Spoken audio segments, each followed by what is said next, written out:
Pada video kali ini, gue akan membahas salah satu film paling unik berjudul Freehold. Apa jadinya jika di rumah kalian selama ini terdapat orang tidak dikenal yang bersembunyi dan numpang hidup? Tidak pernah lupa, gue selalu mendoakan agar kalian dan keluarga bahagia serta sehat selalu ya.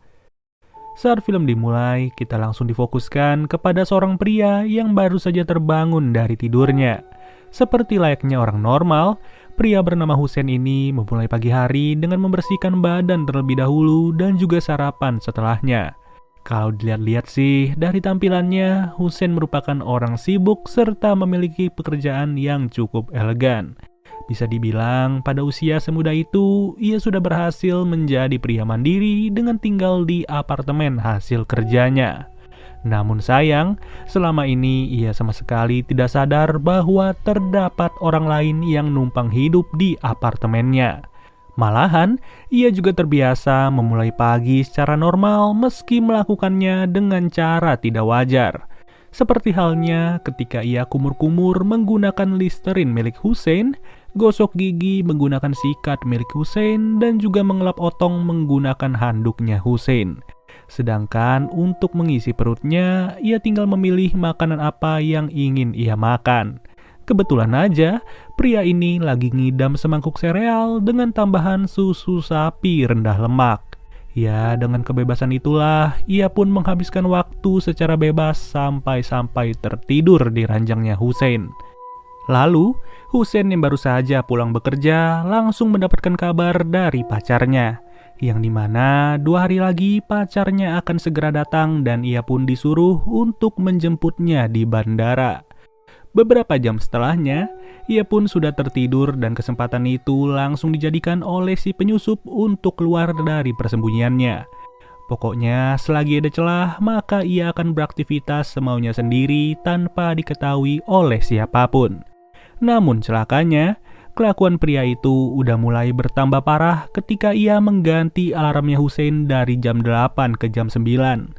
Tujuannya sendiri sih udah jelas, ia ingin membuat Hussein telat bekerja agar dimarahi oleh atasannya. Tidak sampai di situ, ia kembali memulai pagi sesuka hati sambil menyiapkan teh susu untuk ia minum. Setelahnya, sebotol susu yang masih tersisa malah ia campur dengan air keran secara sengaja. Masih belum puas, ia juga ingin membuat Hussein telat menjemput pacarnya dengan merubah jadwal yang ditulis Hussein sebagai pengingat. Akan tetapi, selama di apartemen ini, ia selalu merasa kesepian dan cuma bisa berinteraksi dengan 2 ekor merpati yang ia beri makan setiap harinya. Untuk asal-usulnya sendiri, sampai sekarang ini masih belum diketahui pasti pria ini siapa dan kenapa ia ingin berada di tempat ini. Dengan cepat, waktu demi waktu sudah berlalu dan Hussein kembali tiba di apartemennya sambil menelpon secara serius. Setelah diperhatikan dengan seksama, diketahui sudah pekerjaan Hussein sehari-harinya adalah bertugas sebagai agen properti. Hanya saja, sampai apartemen pun ia tidak bisa langsung istirahat karena masih harus membersihkan dapurnya yang sangat berantakan. Walaupun demikian, itulah tujuan utama dari pria tersebut agar Hussein yang udah lelah langsung segera tidur. Karena udah gak tahu lagi mau ngapain, ia pun membuka dompetnya Hussein dan melihat sebuah kartu kredit. Di titik inilah secara cepat ia mencatat segala informasi di kartu tersebut yang tentunya akan ia gunakan pada momen tertentu. Esok harinya, Hussein mulai terbangun dari tidurnya sambil bersiap-siap membersihkan badan sebersih mungkin. Namun bedanya, hari ini adalah hari Sabtu dan ia jauh lebih rajin untuk mencuci pakaian kotornya. Sampai suatu ketika, ia tiba-tiba mendapatkan telepon dari pacarnya yang udah ngamuk-ngamuk karena tidak dijemput dari tadi. Di sisi lain, hari Sabtu ini bukanlah hari yang menyenangkan bagi si penyusup karena Hussein lebih banyak waktu untuk berada di apartemen. Jadinya, Listerine milik Hussein malah ia refill dengan air ludah sebelum ia sikat gigi dan masih berbau jigong. Bahkan, ia juga menggunakan kaos kaki dan kolornya Hussein yang baru aja dijemur beberapa jam lalu. Ide berikutnya, ia berencana memancing masuk 2 ekor merpati dengan cara menaburkan berbagai cemilan di apartemen itu. Tentu saja, ia bertujuan agar pacarnya Hussein yang bernama Melinda mulai merasa jijik untuk berada di apartemennya Hussein. Gimana nggak jijik? Satu-satunya kursi yang digunakan Hussein malah diberakin gitu aja sama kedua burung. Tapi hal ini bukanlah kabar baik bagi si penyusup karena ia harus menghindari dua manusia sekaligus. Kemudian, Melinda terpaksa belanja di supermarket setelah melihat lemari Hussein tidak ada makanan sama sekali. Disinilah Hussein pun beradu argumen dengan pacarnya dan mengatakan kalau ia sudah menyimpan beberapa stok makanan. Sebagai bentuk permohonan maaf atas keributannya, Hussein sengaja mengajak Melinda untuk pergi makan malam di sebuah restoran mewah. Tentunya hal ini pun menjadi kabar baik bagi si penyusup yang sebentar lagi bisa berkeliaran sesukanya. Benar saja, baru ditinggal sebentar, ia langsung menghabiskan isi sabun mandi milik Hussein dan juga Melinda secara sia-sia. Tidak lupa, ia pun mencukur bulu keteknya menggunakan alat cukur jenggot milik Hussein yang pastinya tidak disadari sama sekali. Ia juga gak mau kalah dari Hussein dan Melinda yang makan di luar karena di apartemen ini ia menyempatkan diri untuk menyantap sepiring spaghetti. Parahnya, dikarenakan besok hari Minggu, ia malah tidak senang kalau Hussein berpakaian rapi saat pergi bersama pacarnya. Alhasil, perhiasan milik Hussein pun dibuang ke dalam toilet dan dasi mahalnya juga digunting begitu aja. Masih belum cukup juga, bekas kumur dari Listerine yang sudah ia pakai malah dimasukkan lagi ke dalam tempatnya itu. Sebagai penutup, tempat sabun dari Melinda maupun Hussein yang sudah habis malah sengaja diisi dengan cairan pembersih lantai. Ketika hari telah berganti, Hussein dengan santainya lagi kumur-kumur di dalam kamar mandi sambil bersiap-siap untuk pergi pacaran. Di saat itulah ia menyadari bahwa dasinya telah terpotong dan perhiasan miliknya sudah tidak lagi berada di lemari. Tidak lama dari itu, pria misterius pun langsung menonjolkan diri setelah sadar bahwa apartemen mulai kosong. Celakanya, baru saja keluar, ia malah kembali seenaknya dengan membuka situs-situs dewasa menggunakan laptopnya Melinda. Terlebih lagi, ia juga mengambil celana dalam milik Melinda untuk mengelap lendiran hingus dari hidungnya yang lagi pilek. Alhasil, terjadilah keributan sesuai apa yang direncanakan si penyusup terhadap Hussein maupun Melinda. Pada malam harinya, pria itu pun kembali bersembunyi di tempat yang berbeda dan ia sengaja keluar untuk BAB di tengah malam. Sialnya, ia sama sekali tidak menuntaskan hajat dengan baik karena kotorannya masih terlihat di permukaan. Dalam keadaan seperti ini, Hussein maupun Melinda kembali lagi adu argumen karena mereka saling tuduh satu sama lain. Pada akhirnya, tidak ada solusi yang bisa ditemukan dan mereka pun setuju untuk berpisah. Namun sebaliknya, kondisi itu justru menguntungkan bagi si penyusup karena ia sudah menunggu momen tersebut. Di titik inilah ia memulai lagi perilakunya dengan menaruh potongan kuku di bawah bantal tidur dari Hussein. Perilaku kedua, ia sengaja membuang sendok garpu milik Hussein ke dalam kubangan toilet. Bahkan sendok garpu itu malah ia kencingi sesuka hati tanpa dosa sama sekali. Nggak tahu apa yang dipikirin, tapi yang pasti peralatan makan tersebut malah ditaruh lagi ke dalam laci yang berada di dapur. Di sisi lain, Hussein yang baru saja pulang sudah pasti tidak mengetahui perilaku itu. Apalagi, ia mulai merasa gatal-gatal di seluruh kulitnya tanpa menyadari bahwa ia sudah mandi menggunakan pembersih lantai. Yang bikin gak tega, Hussein juga menggunakan sendok makannya untuk mengaduk larutan obat yang baru saja ia seduh pada hari itu. Ditambah lagi, saat ingin tidur pun ia harus mencium bau potongan kuku yang ia sangka berasal dari Melinda. Pagi harinya, si penyusup kembali bertindak dengan memasukkan kotoran kuping ke dalam botol vitamin milik Hussein. Ia pun juga memberi hingus ke dalam Listerine serta menggunakan sikat gigi untuk membersihkan kuping.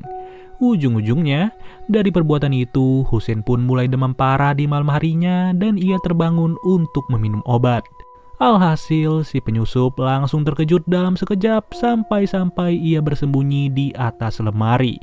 Namun, ia harus bersyukur karena Hussein udah gak bisa lagi untuk fokus karena ia mulai sempoyongan. Akan tetapi, ketika Hussein sudah tidur, ia pun kembali beraksi gila-gilaan dengan menghapus jadwal meeting serta membuang-buang tisu toilet.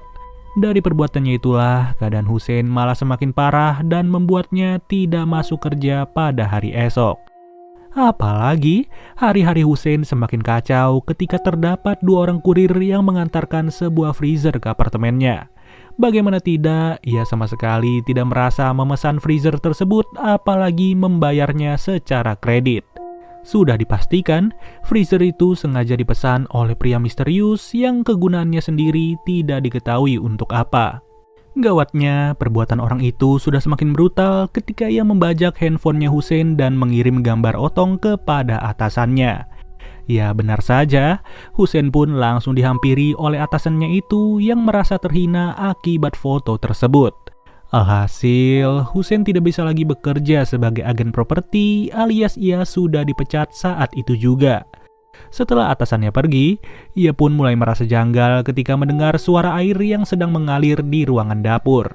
Ternyata orang itu udah mulai berani memberi kode bahwa bukan cuma Hussein yang tinggal di sini. Sadar akan hal itu pun, Hussein langsung membongkar segala tempat yang ia curigai satu persatu. Tapi sayangnya, ia sama sekali tidak menemukan tanda-tanda keberadaan si penyusup yang berada di apartemen tersebut. Melainkan satu-satunya hal yang bisa ia lakukan saat ini adalah membuka dus freezer yang membuatnya penasaran. Di lain waktu, ia juga sengaja memanggil tukang kunci untuk memasang beberapa pengaman di pintu apartemennya. Jujur aja, kalau gue jadi Hussein sih, mendingan panggil tukang CCTV dan pasang kamera di setiap sudut ruangan. Namun ya tetap saja, hal itu nggak membuat si penyusup takut untuk mengganggu Hussein pada momen tertentu. Hebatnya lagi, Hussein kembali tidak berhasil untuk menemukan keberadaan orang tersebut. Pada kondisi seperti inilah, Hussein udah nggak tahan dengan kondisi kulitnya yang semakin hari malah semakin gatal. Terlebih lagi, ia sendiri udah mulai males untuk ngapa-ngapain dan membiarkan apartemennya berantakan begitu saja.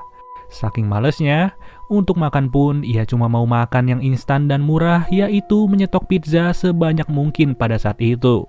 Apalagi Hussein udah gak punya lagi sebuah pekerjaan sampai-sampai ia menghabiskan waktu hanya untuk menyendiri. Sampai suatu saat, Hussein menyadari keberadaan si penyusup di bawah ranjangnya dan terjadilah sebuah keributan. Dengan penuh emosi, pria misterius itu langsung ngamuk-ngamuk kepada Hussein yang selama ini sudah dianggap sebagai orang jahat. Setelah dijelaskan, ternyata pria itu sudah terlanjur kecewa dengan Hussein yang pernah menipunya atas kegiatan jual beli rumah. Dari tindakannya itulah, pria tersebut harus menjadi gelandangan bersama istrinya yang lagi hamil. Sampai-sampai istrinya sendiri sudah tidak tahan dan pergi meninggalkannya begitu aja. Itulah mengapa selama ini ia selalu memperlakukan Hussein secara buruk dan tidak wajar. Tentu saja dengan tujuan agar Hussein merasakan apa itu rasanya tidak punya pasangan, tidak punya pekerjaan, dan juga memiliki kondisi kesehatan yang begitu buruk akibat pola hidup tidak sehat. Kini pria itu sudah tidak ingin lagi gaya hidup kotor dan ia pun sengaja membersihkan apartemen itu. Bahkan, tampilan pun sengaja ia rubah serapi mungkin tanpa ragu sama sekali di depan sebuah cermin.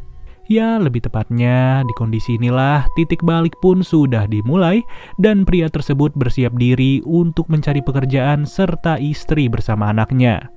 Di akhir film, Hussein tidaklah benar-benar meninggal, melainkan ia sengaja dikurung ke dalam sebuah freezer. Yang kerennya lagi, di atas freezer itu terdapat 2 ekor merpati yang selalu diberi makan oleh pria tersebut. Dengan kata lain, scene ini menggambarkan bagaimana sosok istri dan anaknya pria itu yang selama ini tidak mampu ia hidupi. Dan pada momen inilah, kedua merpati itu tidak lagi makan di luar bangunan, melainkan mereka sudah bisa makan di atas penindasnya. Oke deh guys, mungkin segini aja pembahasan dari film berjudul Freehold. Sampai bertemu.